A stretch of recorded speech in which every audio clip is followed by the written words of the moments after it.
algú. M'acaba d'avisar-me i estic aquí. On estàs?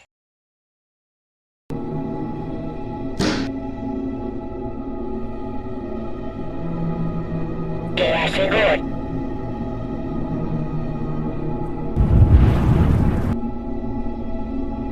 Va, per favor, surto una vegada.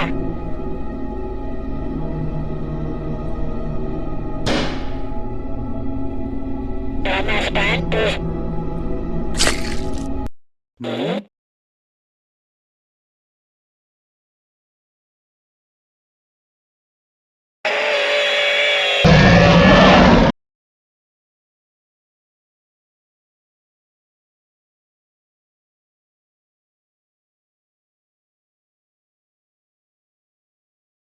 Eva Max, vaig trobar aquí.